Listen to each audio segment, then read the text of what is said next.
Hello, everyone. I'm Amy Miller, president of the PhRMA Foundation.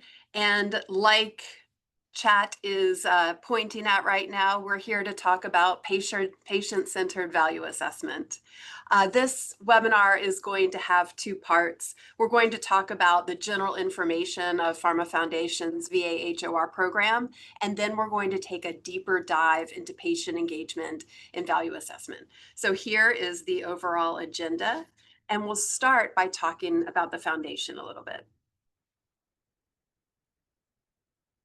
For those of you who don't know, we are a nonprofit that provides grants and fellowships to academic researchers, primarily early career researchers. Our funding comes from pharmaceutical companies, and every dollar we raise annually goes out to pre-docs, postdocs, and early career faculty.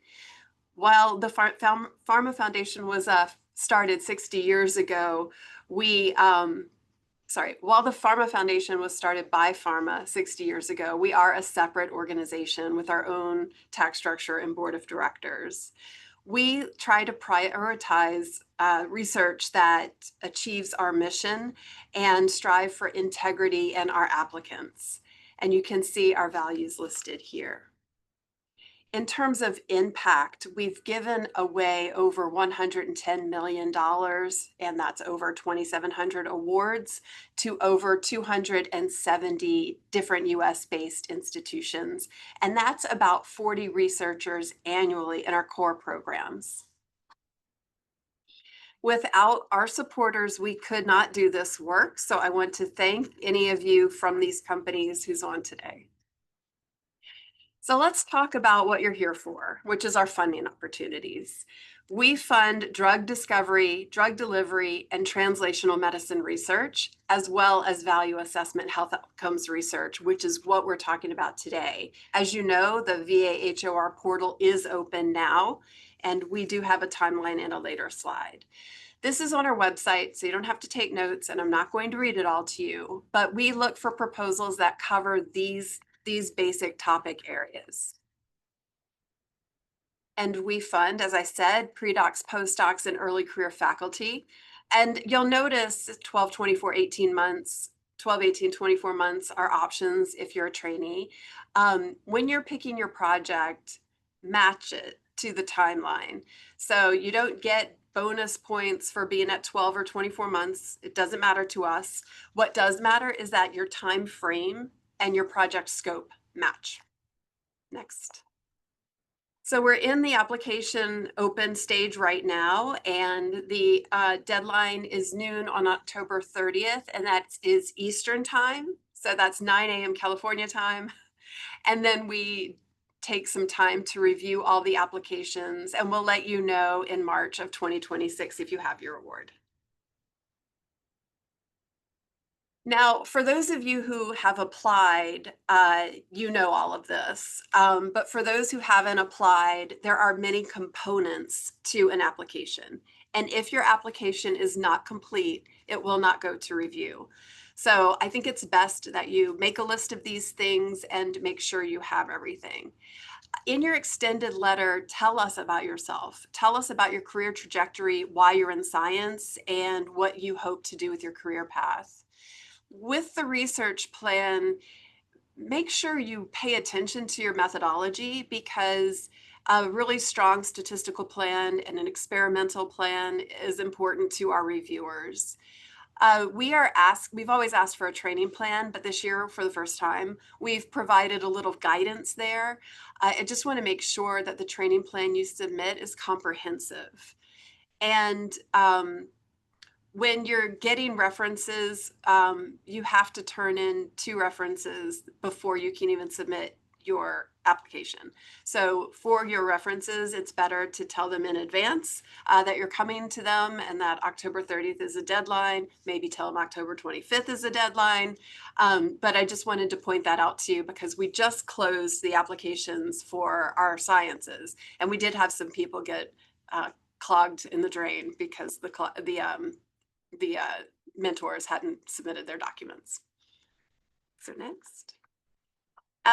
For those of you who have applied, we ask for the research impact questions. This is a 1 or 2 page document that covers these 4 questions, and they're important for a few reasons. When everybody reads the full application, they're judging you on a variety of different a lot of different variables, and they're filling in free fields in a computerized program. But the day before or the morning of the actual meeting, people familiarize themselves again with the proposals, and the fastest and easiest way is to look at the research impact questions. So think of this as the last document somebody's going to read before talking about your paper in a group. And the reason number 2 is highlighted is because we do mandate patient engagement. And we're going to talk about what that means, and we're going to talk about scale, and we're going to talk about why it's important. And we do understand it might be difficult at earlier phases of one's career, but that's what we're going to talk about today. It's important that you answer this question. We have had applicants not answer the question, or the question was answered in one way, but the research plan didn't correspond to that. So I would urge you not to do those things, because if you do those things, your proposal won't go for review. All right, next. Aside from what we have on our website about this program itself and this webinar, we have other application resources on our YouTube channel. You can see them here. And then Peter Newman, you may recognize, has a nice little checklist on how to win. He was on our committee for many years. He was one of the founders of this committee. So important to look at that.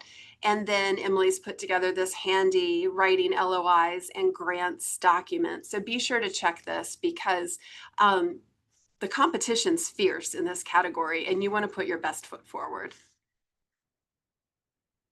And if you're curious what kinds of things we funded in the past, you can look at our 2024 annual report, and you'll see synopsis of all the different programs we funded in all of our categories.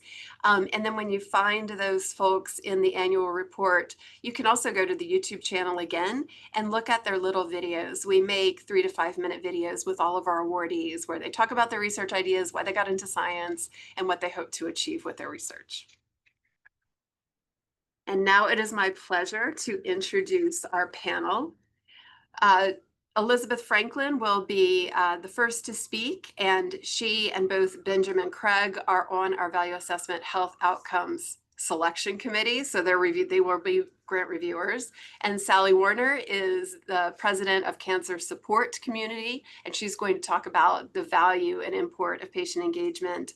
And then Shirachat Norsorachez is going to talk about his PhRMA Frontier Award, which is a multi-year award where he is engaging patients, but more importantly, he is training his trainees at the very beginning of their careers to engage with patients, and his students have done pretty well in our competitions. So with that, I'm going to pass the baton over to Elizabeth.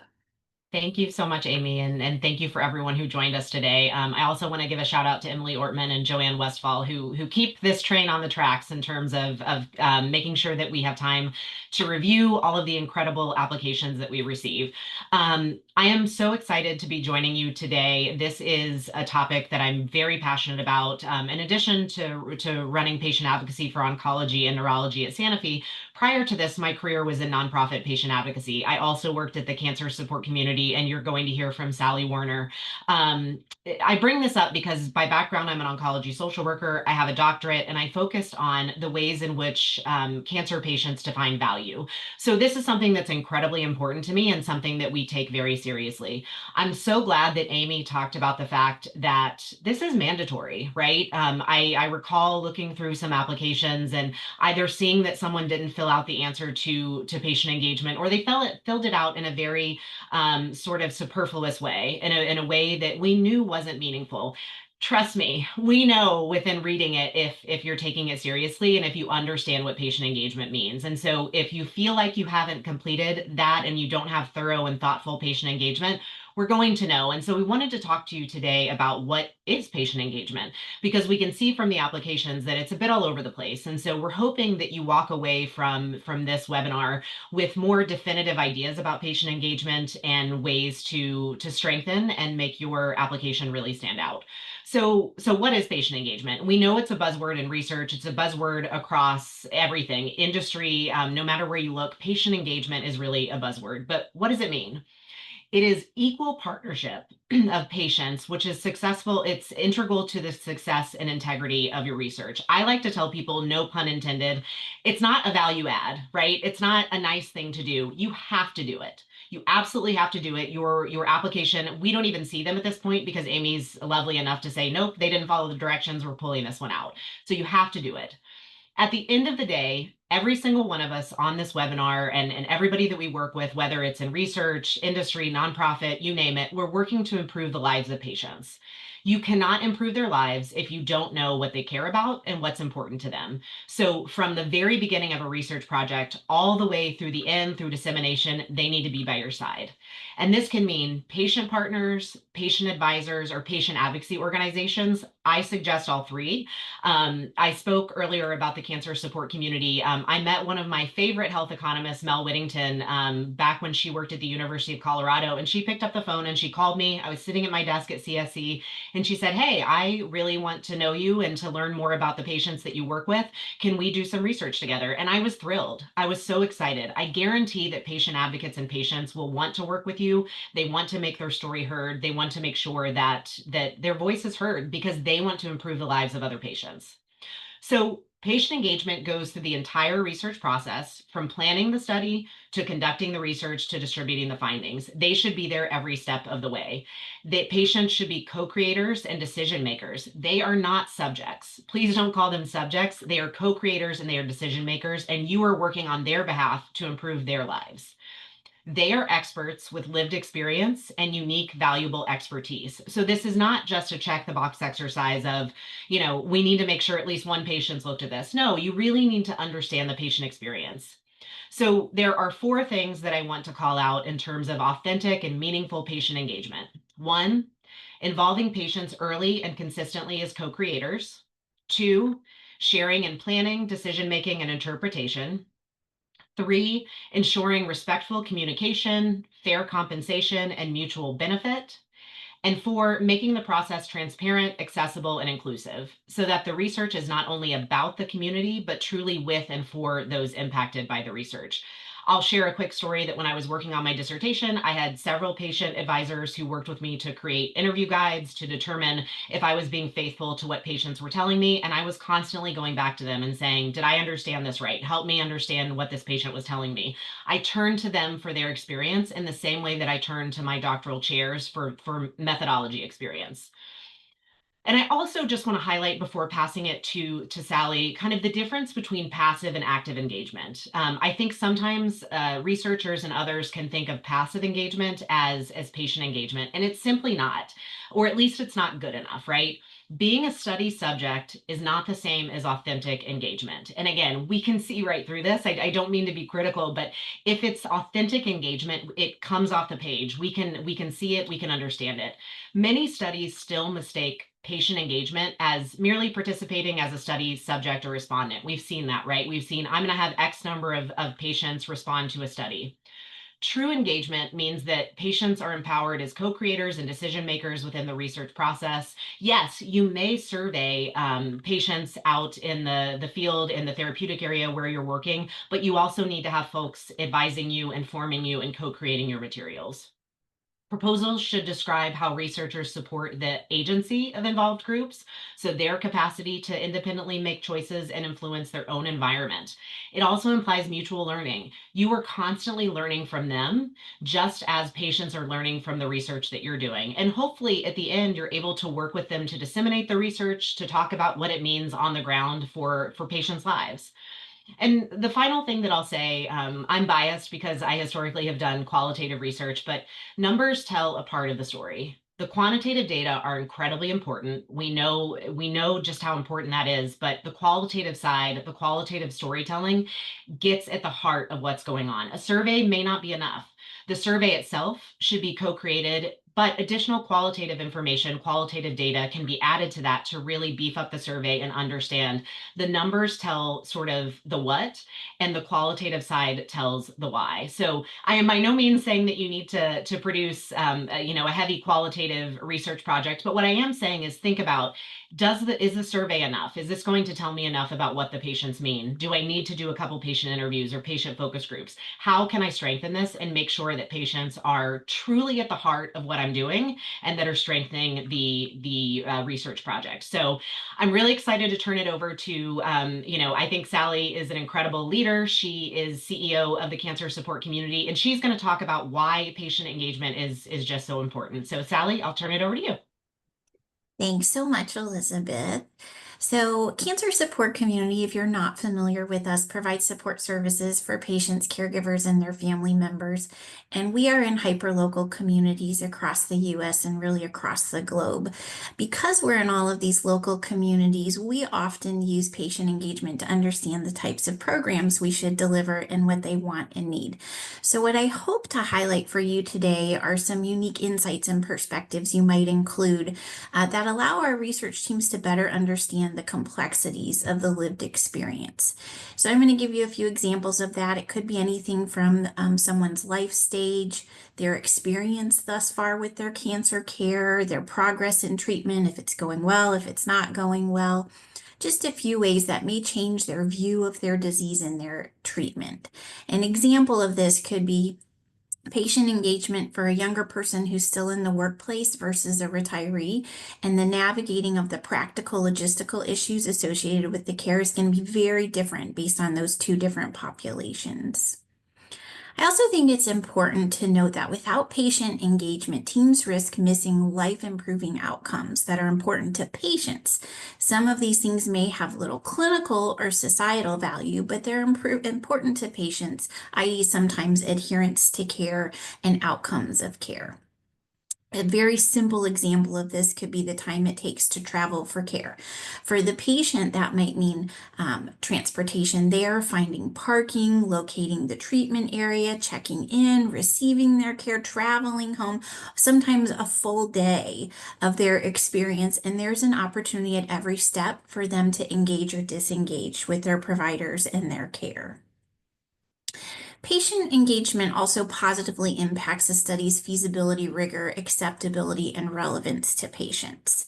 So I'll give you a few examples there. So patient adherence to care is impacted by dozens of personal variables that they have. We may or may not be able to control or assist with all of those variables, but if we don't ask, we won't know. So I'll give you a very simple example of that. We actually had a patient call into our national helpline, and this individual thought they were not eligible for a study if they didn't have an iPhone. And lo and behold, it was fine if they had an Android. It was really just a method of communication during the study, but that person would not have enrolled or thought they were ineligible to enroll if they didn't understand some of those finer components. So when you're really thinking about relevance to patients, keep it simple, help them to understand, engage caregivers, but also know that there's some of the minutia is really what keeps them engaged and understanding. I also want to say that patient engagement enhances study conceptualization and design, recruitment and retention, data collection and analysis, but also dissemination of your findings. Oftentimes when we're including patients and caregivers, they enjoy having impact and knowing that they're improving the cancer experience for someone else if they can. Patients and caregivers always want to know and appreciate the why behind the what, and seeing the actual publication of studies and the outcomes of studies and what the overall impact has been. And I would say last but not least, misalignment between what is being studied and what patients want to improve in their quality of life could lead to patient disinterest in new therapeutic approaches. So think of this in your own perspective of, if all things are considered equal, what's in it for me? Why would I participate in this study versus another, or participate at all? How might it change my experience overall, make it better or even worse? And how can that impact myself and others? I'll give you a simple example of this. In a recent time burden study I was participating in on sub-Q versus infused chemotherapy, retired patients were asked about saving time at the infusion center, and some of them actually remarked that they liked their time there. They enjoyed their time with staff and other patients, keeping in mind that these eligible participants weren't in the workplace anymore, and this was actually a social opportunity for them. And so it was converse to what we thought the outcome of some of those interviews may be, but really important to understand. So I am going to move us now from the importance of patient navigation, and I'm going to turn it over to Benjamin to talk more about patient engagement in the value assessment and health outcomes research field specifically. Benjamin, it's all you. So, as an academic and a reviewer of the foundation proposals, I appreciate this opportunity to speak today. As Elizabeth says, despite growing attention, patient engagement remains limited in value assessment, health economics, and outcomes research. Often, patients are treated passively as respondents, participants in interviews, rather than as true partners in the research process. Over the past 30 years, I've tried to involve patients at every stage, from shaping research questions to interpreting and disseminating results. I admit I have not always been successful. And in the Department of Economics, graduate and postdoctoral training still does not formally teach how to engage patients in their own research. That is why I applaud the Foundation for their leadership in promoting authentic and meaningful engagement in our field. It is required, but why? Well, the evidence is clear. Authentic and meaningful engagement makes research stronger. Studies become more feasible, rigorous, and relevant when patients are co-creators. Partner input can improve recruitment strategies, reveal overlooked outcomes, and highlight real-world barriers to adherence. Without this engagement, research risks being misaligned or even irrelevant to the very communities it is meant to serve. Recently, under the leadership of Elizabeth Frankel and Emily Ortman and Amy Miller, would you please show the slide? I had the privilege of collaborating with a panel of patient advocates on a paper that offers practical guidelines on how to convey and to evaluate patient engagement in grant proposals. Now, you see the 8 recommendations on the screen. The first 6 of them at the top portion of the screen were largely taken from PCORI. We thank them for their efforts in patient engagement. The last 2 are things that we added. Now, in this paper, we outline these 8 recommendations with pragmatic examples that early career researchers can implement in their proposals. Importantly, these recommendations do not all carry equal weight. Well, when you have 10 patient advocates and various other co-authors in the room, sometimes it's hard to say how to prioritize these recommendations. So we conducted a discrete choice experiment. So basically, I asked each of my co-authors to complete 8 Kaizen tasks. For those of you who know, I developed Kaizen tasks for small sample preference elicitation. Their choices produce odds ratios that represent the relative importance of each recommendations, and the results are illuminating. Among these 8, early and ongoing engagement emerged as the top priority, significantly more than 6 of the other recommendations. It was followed by meaningful inclusion in the decision-making, representative involvement, and benefit to patients and involved groups. And when Elizabeth was telling her recommendations, they strongly align with this evidence, which is not surprising. In contrast, ongoing review and assessment of engagement is ranked the lowest in terms of relative importance. I'm not saying don't mention it in your proposals, but it's less important than some of these, the big 4. So from this collaboration, I took away a simple message. At a minimum, proposals should demonstrate early and ongoing engagement with patients.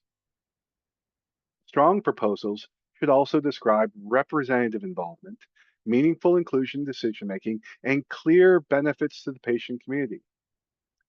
We recognize that few proposals follow all 8 recommendations, but we hope that these guidelines encourage more researchers, especially those at early stages, to move toward that goal. To summarize, patient engagement in our field is still limited.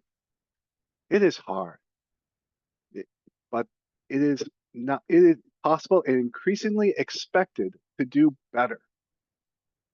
By educating the next generation on how to incorporate authentic and meaningful engagement, we not only strengthen our research portfolio of the field, but we ensure that our work better serves patients. With that, I turn it over to Chat, who will share how he has successfully carried out these principles through his own work. Thank you so much.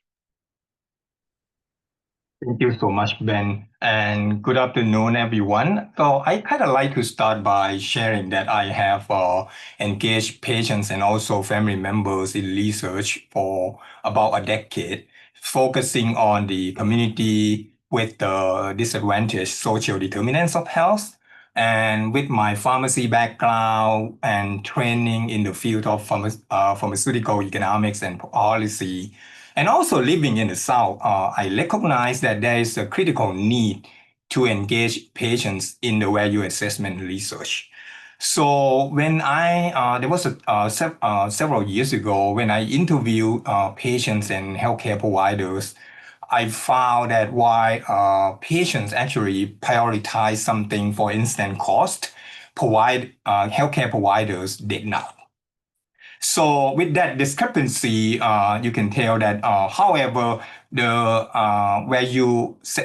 patient-centered value assessment is a relatively new concept. So there are not many funding opportunities available, I like to say, but I was very fortunate to receive funding from PhRMA Foundation to do this kind of work. Emily, can you put my slide on, please? And yep. All right. Thank you. So I just want to share one example in this slide. The project title is the Patient-Centered Multi-Criteria Decision Analysis to assess the value of the multiple sclerosis treatments. But the study objective is to again to use the patient-centered approach. Multi-criteria decision analysis, or we call the MCDA, to assess the value of the pharmaceuticals, which in this case, we use the multiple sclerosis treatment as an example. So we specifically focus on the patients and family members living in the Deep South states, including Alabama, people who live in Alabama, Louisiana, and also Mississippi. But what I like to point out to you, for you here is you can see from the diagram, we actually have engaged patients and also stakeholders throughout the project. So when I say throughout the project, what I meant is like from the beginning when we start asking the research question to actually when we're going to disseminate the results. So also, before we engage them in this project, we also train them to ensure that they understand the value assessment concept, MCDA, to the level in which they can effectively engage in the project. Again, I said that, until they can effectively engage in the project, because we never mean to train them to be the researchers. And you can see from the slide as well that we have not only the patient partner in our team, but we also establish advisory committee comprising more patients again, and multiple stakeholders, including payers, neurologists, because in this case we use the multiple sclerosis as a case study, and we also have a person who have industry experience on our committee as well. We spend time developing training materials among our team and advice, and we work closely with advisory committee, get their inputs, and use the training materials to train patients and also family members before we engage them in the process. In this case, in the MCDA process, in the second phase. At this point, we just finished the first phase. This is a 3-year project, and we will start our second phase very soon. In fact, it's going to be on the October, in early October.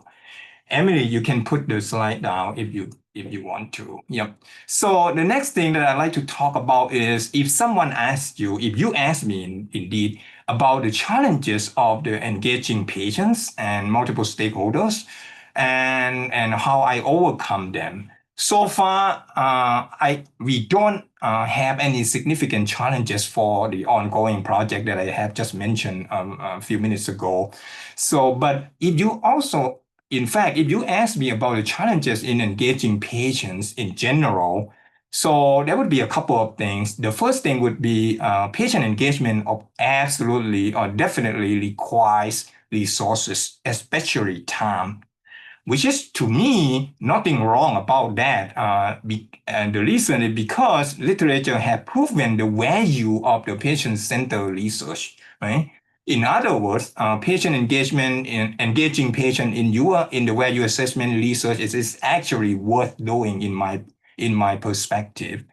Another one is building trust, which again takes time and also needs a lot of elements, including trustworthiness.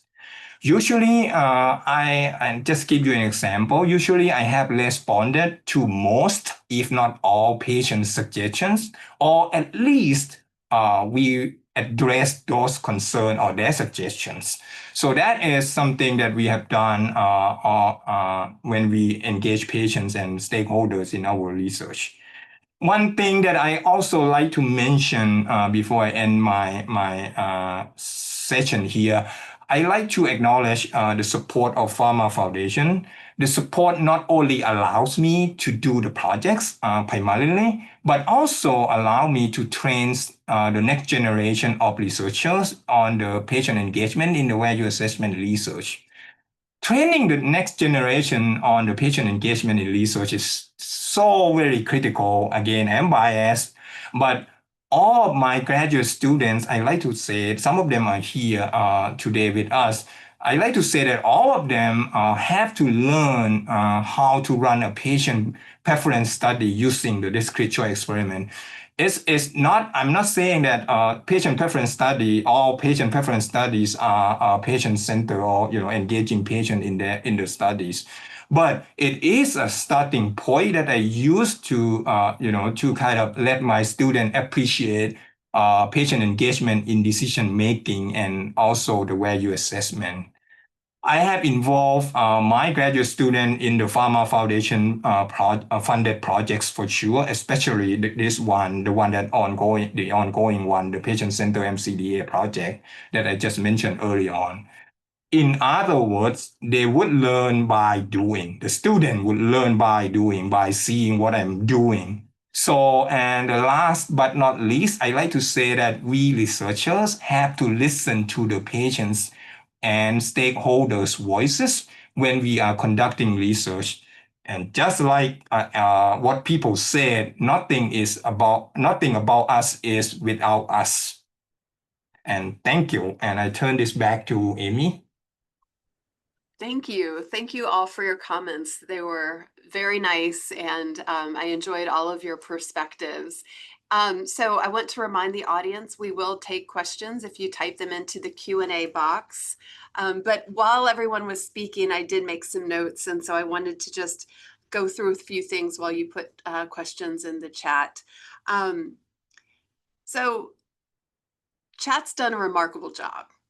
And he's a senior researcher or mid-career researcher, and he is training his students, and that's fantastic. It's possible at a predoctoral stage, all you're able to do is engage with patients, and that's better than 50% of the applicants last time. So That's a fine start. Your mentor should also help you support in patient engagement efforts. So when we look at all applications across the PhRMA Foundation in every single category, we do look at the mentor and the research environment to ensure that the project can be conducted there and that the mentor is committed to the student. And so especially for pre-docs and postdocs, that training plan is very important. It's fair also to explain your intended growth in the area of patient engagement. Like Chat just said, you know, my students learned this one skill first. Great. And so, do you intend to learn skills? Qualitative research is very important. Do you intend to learn some qualitative research by taking a class or engaging with another researcher? That's all fair game to be put into the proposal. And then we talked a lot about patients, but I am cognizant of an award we gave recently where the respondents were clinicians, and that's okay too. There are some research questions where you may use clinicians instead of patients, or in the case of children, you may use parents instead of patients. And so I did want to let you know this is okay too. It's just the spirit of engaging the humans who are the face of all of these projects. So I just wanted to set that out there so that you're not daunted or intimidated. Part of the reason why we at the foundation put all of these materials together is because we want the field to grow in a particular way, and we're going to do our side to help it do that. And so that's the intention of this webinar today. So we don't have any open questions right now, but I'll pause and ask my my other panelists if they had any responses to the group. Amy, I'll just add to your note that you just made, which I think was really good. As this group has been working on this topic and trying to help folks who are applying for these awards, what we didn't want to do is scare them so badly that they didn't apply at all. Because we, you know, what we don't want you to take away from this is that you have to be perfect. None of us are perfect. None of us know exactly what true perfect patient engagement looks like. But it's important for us to see that you're taking efforts to do more, to do better. And so, like Amy said, engaging patients where you can, and then talking about how you're going to improve your own knowledge base and your own toolkit. I think that's incredibly important. You do not have to be perfect. There's no such thing as, it's almost like cultural competency. There's no such thing as perfection. We are all striving towards just doing better. So one question is about secondary research. Is secondary research involving patient response data acceptable? And so I'll send it over to Benjamin first, and I'll rephrase. How? How is secondary research involving patient response data acceptable? Oh, well, the first thing, of course, is when you develop your proposal, specifically your abstract, bring a patient in, try to explain it to them. If they understand and can see the value in it, I think that's a good step. That's what we refer to when we talk about early engagement. And I'm not talking about interviews, semi-structured interviews, or just ask them, you know, what they think of your approach. Maybe they'll give you a different direction that is something that's more meaningful to their community. Maybe they'll suggest maybe other metrics that you should be looking at. It's often best to get their feedback at the very, very start of the conversation. And then, of course, if you can build a relationship with patients or patient advocacy and get a more, how would I say, well-rounded perspective from the community, that's even better. But you know, the first thing is, unfortunately, I have served on dissertation committees where a person was presenting their defense, sadly, in breast cancer, where they had never talked to a patient. And of course, I wasn't chair of that thesis, but still, that should not happen. That's not what we want. This is not the type of proposal that we're looking for. Okay, start early. We have another question on patient engagement and comparative effectiveness analysis with an anonymous attendee saying they're struggling to see how it can be incorporated. And I just have to say, if you're comparing two therapeutics, ask patients who are on one, on the other, and who maybe had to step therapy and switch between them at minimum. Have a conversation. So for example, I have eosinophilic esophagitis. I can tell you what the off-label medicines were like and what the on-label medicine is like, night and day. And so talk to patients at a minimum. But with comparative effectiveness research, I think you have to look at the impact on the patient. There's a huge difference between a pill at home and an infusion center, for example. So I see Sally shaking her head, and I think you have a long history with comparative effectiveness research. Would you like to riff on this question a bit?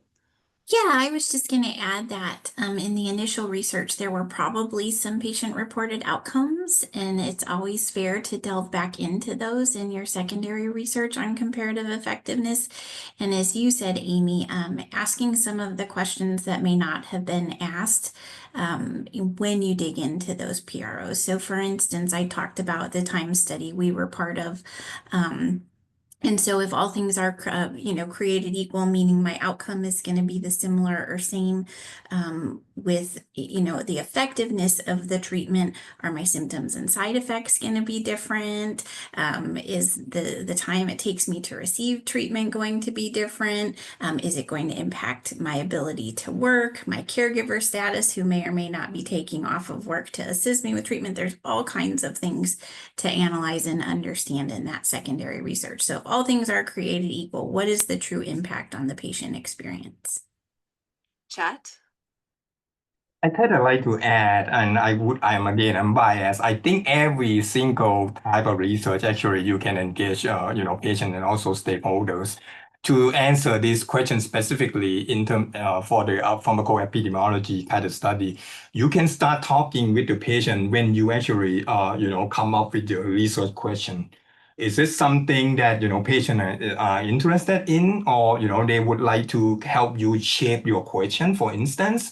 And then, when you're going to measure whatever outcomes, why you pull the data or whatever, and talk to them again. What else? What are you missing? What would you like? What do they like to add, and so on, right? And then when you get the result and talk to them, the way you interpret the result, would that make sense? Or, when you're going to do subgroup analysis and so on, you can talk to them, what actually, more important for them, and so on. Throughout the research process, you can do it. I love that. So someone asks about the role cancer support communities, local organizations, and caregivers play in connecting us to patients.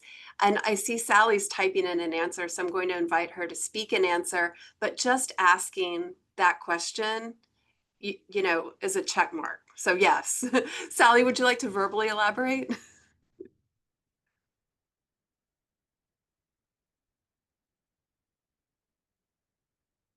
And then Mohammed asks, can we apply patient engagement to all disease areas, or do we want to focus on a specific disease? PhRMA Foundation is not disease specific, so everything is fair. Go ahead, Sally. Thanks, Amy. Sorry, I was going to put in the chat. So as I mentioned, we have over 200 locations in local communities. They often do education on participation in trials and in research, and they always welcome.